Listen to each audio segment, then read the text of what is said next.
Two strategies for investing: using structured funds to capture asset classes versus speculative funds where you're gambling on investing. I'm going to give you a couple of examples here.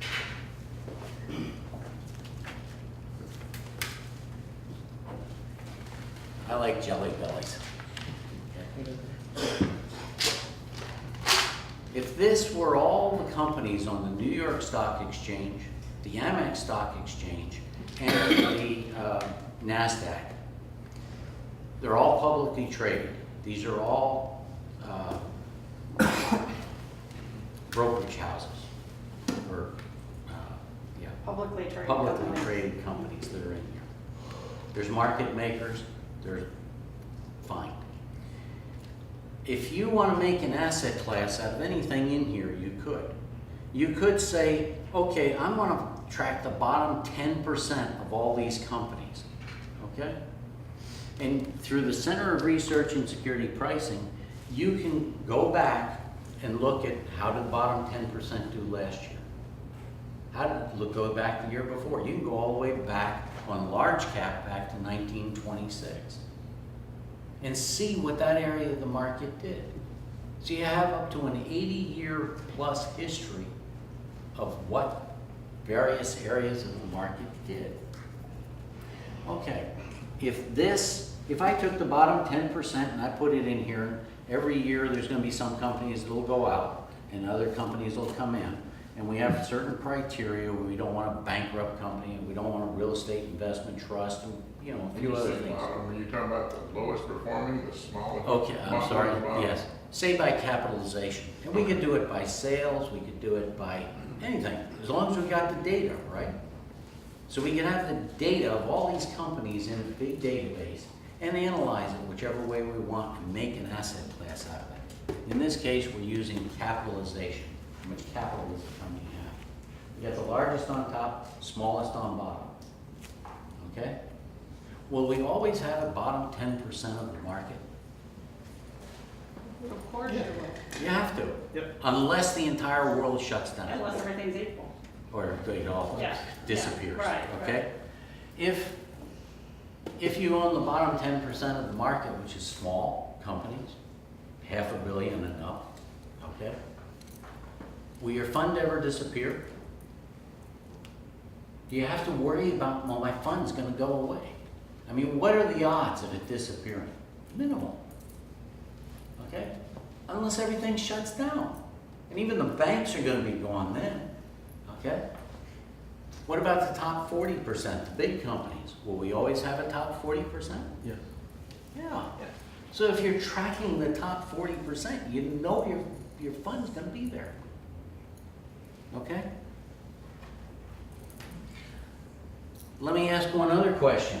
If I, instead of tracking the bottom percentage, I say, okay, I'm a manager, and instead of taking these 3,000 companies that are in here, I'm going to try and beat that, and I'm going to take 250 to 300, and I'm going to make a mutual fund out of that, and we're going to see if we can beat that market. What are the odds of this disappearing? Pretty good chance. If they pick the wrong companies, it's gone. It's a gamble. Yes. Do you know how many mutual funds have been created since the first fund was created? Any guesses? 42. It's actually over that because I don't have the statistics for last year. Do you know how many of them are still around? 42,000. 42,000. 42,000. 42, yeah. Fidelity's got more than that right now. 42,000. 42,000 mutual funds. Do you know how many are still around? Approximately 25,000. Okay? And you won't find them in Morningstar. They disappear. We have any educators? Anybody involved with? Yes, I know one. What happens when you take your bad performers and take them out? I mean, we all would like, when we take a test, the teacher to say, we're going to drop your lowest grades, right? That's what the industry does. They disappear. But the Center for Research and Security Pricing out of the University of Chicago has all the data, okay? It doesn't disappear. And if you're owning percentiles of the market, your fund won't disappear either, okay? That is structured funds, asset class investing. Speculative funds are when you're have a manager that's picking 200, 300 companies, okay? We believe in this. This is the side where we are. We use structured asset class mutual funds for investing. We don't want our clients' money disappearing. This was the answer to my question that I had 30 plus years ago about investing. Because we can look and see what these various asset classes have done over the years. We can use the standard deviation, we can use Harry Markowitz mathematics, for which he won a Nobel Prize, and put a portfolio together. We can tell how much of each asset class to put in that portfolio to maximize the return at any given risk level. Okay? How can you know what's going to happen over here? The only way you know what's going to happen on this side is after the fact, okay? You have to pick the right manager at the beginning of the game, not the end of the game. Who is one of the best managers so far? Peter Lynch. Peter Lynch. How many years did he beat the Didn't market? they run the Magellan Fund or? Fidelity Magellan, very good. He beat the S&P 500 index, I believe it was 11 out of 13 years, okay? So let's say he did that for the first 10 years and you're going out to buy a mutual fund, or your advisor is gonna say, look at this 10-year run on this mutual fund. This is where you need to be. So you buy Fidelity Magellan. How many years did Peter Lynch beat the market? 11 out of 13. So that means you just bought a fund that may run for another year or 2 years, or it may not perform 1 year, but maybe it beats it another. And I don't believe Fidelity Magellan, which now is run by somebody else, has beat the You market. can't buy into it now, like they, whatever they call it when you can't. It's closed. Yeah, whatever you call Yeah. it. And even if it were open, what happens when these funds, when they get a good rating, when they do well, if they beat the market, they get a 4-star rating in Morningstar or a 5-star rating, and it's proven that that's where the money flows. But the problem is the money flows in, and now the manager's got all sorts of new problems. So the fund no longer looks like it did when it had the high performance, or it changes. Or maybe it was an incubator fund that they've set up, done different things like that.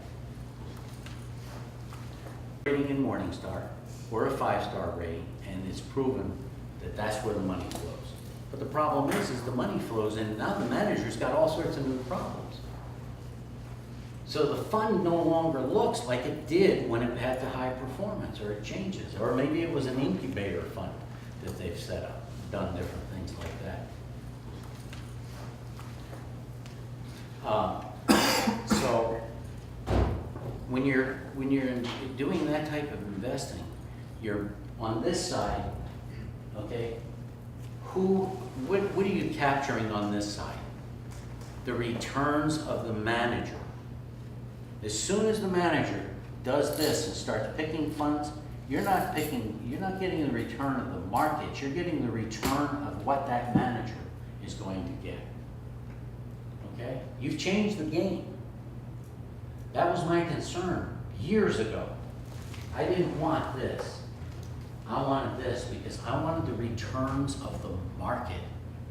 Okay? Small cap. Emerging market small cap. International small cap. The return the returns have been 13, 14% over time. I want that in my portfolio. Investment manager can change his philosophy. Anytime. If you don't read his little thing, Fidelity Magellan, which I was invested in, changed its philosophy. The next thing you know, a fairly conservative firm fund is investing in the Harris Casino in New Orleans. Yeah, And I'm from that area, and I know they gotta pay 10% graft to get anything done. And I'm saying, what is my Fidelity Magellan doing investing in this fund? This wasn't what I gave you the money to do. yeah, I didn't read one of those little, The prospectus. one of those little emails that they sent me. Prospectus, yeah. I forgot to read. They changed their whole investment philosophy. mhm, So it's And- not Fidelity Magellan anymore. Right. I don't know what it is. It's not what I invested in. yeah. And you'll find that will happen, thank you, Ruth. You'll find that happens. If you go into Morningstar and you look at the history of a mutual fund, they have what's called a style box. It looks like a tic-tac-toe box. See where the black spot moves in there. Did they move from large value over large growth? Did they move to a mid cap? Look at what's in that thing. Are they in several areas of the market rather than just one? Are they tracking a sector, which is how many companies? Okay, all right. So two strategies, structured funds and speculative funds. Do you believe markets work or do you believe markets fail? Okay, markets work. Okay, when we look at markets work, we're concentrating on asset class investing, i.e. good way to look at it is owning percentages of the market. We focus instead of on the returns of the manager, we focus on the asset allocation in the portfolio. What's in it? What areas of the market am I capturing? I want US large, I want US large value. I want US small, I want US small value. I want US micro cap, smaller companies. I want international large, I want international large value. I want emerging markets, I want emerging markets small, and I want emerging markets small value. And by capturing the asset classes, I wind up with a portfolio that has between 12 and 14,000 holdings in it in 40 plus countries.